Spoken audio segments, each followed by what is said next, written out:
Hello guys, today மினியில் பார்க்கலாமா? Petrol டேங்கி நிரப்பிட்டு தம்பியோட டேங்கி நிரப்பிட்டு எங்கே போயிட்டுருக்கோன்னு பார்த்தீங்கன்னா அழகுமலை கோவில் தான். ஸோ இதுக்கு முன்னாடி வீடியோ நான் சொல்லியிருப்பேன், ஒரு கோவில் போனோம்னா அகைன் மறுபடியும் வரணும் அப்படின்னு தோன்ற கோவிலில் அழகுமலை கோவில் ஒன்று எனக்கு ரொம்ப பிடிச்சிருக்கு அப்படின்னு சொல்லிட்டு ஸோ அகைன் செகண்ட் டைம் வந்துட்டு இப்போ மறுபடியும் தங்கச்சியோட வந்திருக்கோம். கோவிலுக்குள்ளே பார்த்தீங்கன்னா வந்துட்டு பூக்கடலை எதுவும் இருக்காது, கீழே அடிவாரத்தில் முன்னாடியே இருக்கும். ஆனால் நாங்கள் போன டே வந்து பார்த்தீங்கன்னா வெறும் நார்மல் டே தான், அதனால் எதாவது ஸ்பெஷல் டேலாம் எதுவும் கிடையாது, சண்டே தான் போயிருந்தோம். ஆனால் வந்து பார்த்துட்டிங்கன்னா அங்கே விலை வந்துட்டு பூ விலை ரொம்பவே அதிகம். நான் 40 ரூபாய்க்கு பூ கேட்டோம்னா ஒரு கொஞ்சோண்டு பூ தான் கொடுத்தாங்க. ஸோ அதை வாங்கி வைக்கிறதுக்கு மனசு இல்லாத அதனால் சாமி மட்டும் வாங்கிட்டு வந்துட்டோம். அடிவாரத்தில் பார்த்தீங்கன்னா குழந்தைக்கு சில்ட்ரன்ஸ் பார்க் ஏரியாலாம் இருந்தது. ரிட்டன் போயிட்டு கீழே இறங்கி வரும்போது இருட்டியும், அதனால் கீழேருந்து போகும்போது தண்ணியை விளையாட வச்சுட்டு மேலே கூட்டிகிட்டு போயிட்டோம். ஸோ போகிற வழியில் பார்த்தீங்கன்னா நிறைய பேர் கல் கட்டி வச்சுருந்தாங்க. நான் போன வீடியோவில் நானும் வீடு கட்டினேன் அந்த கல்லை வச்சு. ஸோ பிரியாவும் இவருக்கு ஃபஸ்ட் டைம் வராங்க, ஸோ நீங்களும் வீடு கட்டுவீங்க அப்படின்னு சொல்லிட்டு அவங்களும் ஒரு வீடு கட்டினாங்க. இந்த ஸ்டெப்ஸ் ஃபுல்லாமே பார்த்துக்கிட்டிங்கன்னா தம்பியே தான் ஏறினேன். நான் கிட்டத்தட்ட ஒரு 300 படிக்கட்டுக்கிட்ட இருக்கும்.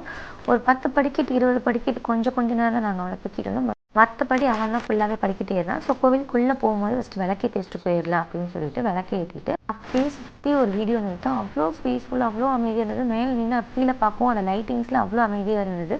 தம்பி பார்த்திங்கன்னா அங்கே ஒரு நந்தி சிலை இருந்தது, அது மேலே உட்காந்து விளையாடிட்டு இருந்தான். ஸோ கொஞ்சம் ஃபோட்டோஸ்லாம் எடுத்தோம். அப்புறம் இவங்களும் ரொம்ப நேரம் ட்ரை பண்ணிட்டு இருந்தாங்க அவன் கூட ஃபோட்டோ எடுக்கணும்னு.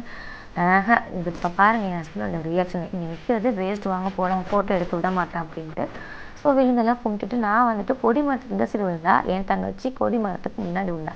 கேட்டால் யுவராஜ் தான் சொன்னேன் அப்படின்னு சொல்லிட்டு இருந்தா. ஸோ வந்துட்டு அப்படி கொஞ்சம் ஜாலியாக ஃபன்னாக பேசிட்டு அப்படி அங்கேருந்து வெளியில் போனோம். வாராக்கு வீட்டுக்கு போனோம் அப்படின்னு சொன்னால் சார் வந்துட்டு வழக்கம் போல் கைப்பில் வேலையை கட்ட ஆரம்பிச்சிருச்சு. ஸோ அங்கேயும் இங்கேயும் ஓட ஆரம்பிச்சிட்டான். அந்த நைட் டைமில் மேலேருந்து பார்க்க அந்த கீழே அந்த லைட்டிங்ஸ்லாம் அவ்வளோ சூப்பராக இருந்தது. ஸோ திருப்பூரில் இப்படி ஒரு மலை கோவில் வந்துட்டு நான் வந்துட்டு இப்போ ரீசெண்ட் டைமில் தான் எனக்கே தெரியும் அழகுமலை கோவில் திருப்பூரில் தான் இருக்குது அப்படின்ட்டு.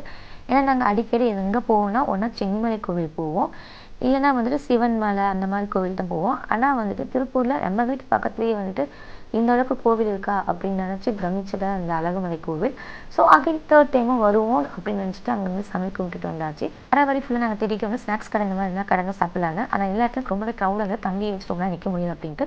ஸோ அனுப்பூர் பாளையம் கோவில்கிட்ட வந்து காளான் கடை இருந்தது. ஸோ அங்கேயே உட்காந்து எல்லாரும் உட்காந்து சாப்பிட்டு அங்கேருந்து எல்லாரும் வீட்டுக்கு போயிட்டோம். ஸோ இந்த மாதிரி மோர் இன்ட்ரெஸ்டிங் வீடியோஸ் பார்க்கறதுக்கு என்னோட சேனல் சப்ஸ்கிரைப் பண்ணிக்கோங்க.